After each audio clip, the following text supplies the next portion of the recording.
के समय जब पार्टी ने मुझे तिजारा विधानसभा से टिकट दिया और मैं इस बात को जानता हूं भली भांति कि आप इस गांव में निमड़ी में रहते थे, लेकिन आपका मन, आपकी अंतरात्मा की आवाज मेरे साथ वहां तिजारा में थी और आपकी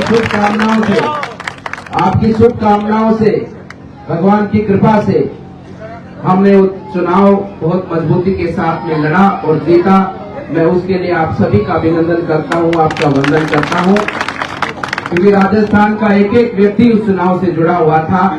देश भर का एक एक व्यक्ति तिजारा विधानसभा के चुनाव से जुड़ा हुआ था और आपकी शुभकामनाओं का यह असर है कि इतनी बड़ी ताकत के साथ में हम सब लोग वो जीत को लेकर आगे बढ़े हैं। बंधु, अभी चुनाव है विधानसभा के बाद में लोकसभा का, और ये चुनाव बहुत महत्वपूर्ण चुनाव है। इस चुनाव के माध्यम से आने वाले समय पर देश आगे जिस गति से 10 सालों में बढ़ा है, उसको और गति देकर उसको और आगे ले जाने का दायित्व हम सबका है। इस चुनाव के माध्यम से जो आदरणीय प्रधानमंत्री जी ने देश की जनता से जो वादे किए हैं, उन वादों को पूरा करते हुए अपने इस देश को एक आत्मनिर्भर राष्ट्र बनाने का और आत्मनिर्भर राष्ट्र बनाने की ओर, दिशा की ओर ले जाने का ये चुनाव है। पिछले 10 वर्षों में भी अनेकों कार्य हुए हैं। इन 10 वर्षों में सरकार की योजनाएं आपके घर तक पहुंची हैं और मुझे अच्छे से पता है, बुजुर्ग हैं, बुजुर्ग माताएं भी बैठी हैं। 10 साल पहले कोई योजनाओं के बारे में जानता भी नहीं था गांव में कि क्या होती है ये योजना होता क्या है, योजना शब्द क्या है, इसके बारे में भी हमारे बुजुर्गों को ज्ञान नहीं था, हमारी माताओं को ज्ञान नहीं था। जानते थे कि सरकार राशन वितरण करती है, हमें राशन मिलता है।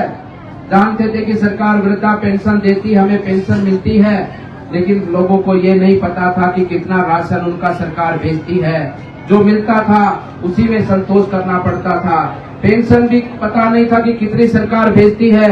जो पेंशन लेके जिस प्रकार से लोग आते थे आपके गांव के अंदर, जो अधिकारी आते थे और उस समय पर वो मनी ऑर्डर के रूप में आपको 200 रुपए दे जाते थे, 150 दे जाते थे, उतने में ही संतोष करना पड़ता था।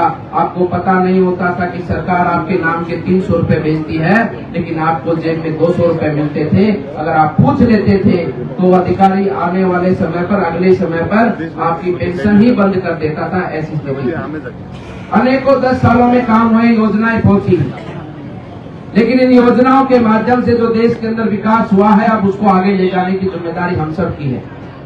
और मैं इस 24 के चुनाव को बहुत महत्वपूर्ण मानता हूं कि देश को अब आगे ले जाना है, देश को एक आत्मनिर्भर राष्ट्र बनाना है।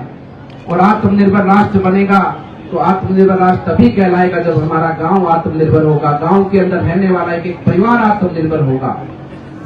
इसलिए मेरा बंधु आपसे निवेदन है कि चुनाव में बढ़ चढ़कर मतदान करें। मतदान के समय पर कोई भी व्यक्ति पीछे ना रहे, सबका मतदान हो। और आपके वोट की ताकत के माध्यम से जो मतदान की ताकत कितनी बड़ी होती है, उसका प्रमाण आपके सामने है कि आपकी वोट की ताकत से धारा 370 टूटी है।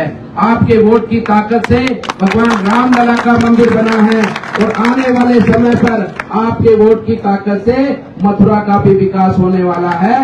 मथुरा भी उसी तरह से सज कर तैयार होगी जैसे अयोध्या तैयार हुई है। इसलिए आपसे निवेदन है कि इस वोट के उत्सव के अंदर आने वाली 26 तारीख को मेरा निवेदन मैं आपसे बीच में करने आया हूं कि एक एक मत भारतीय जनता पार्टी के पक्ष में जाए।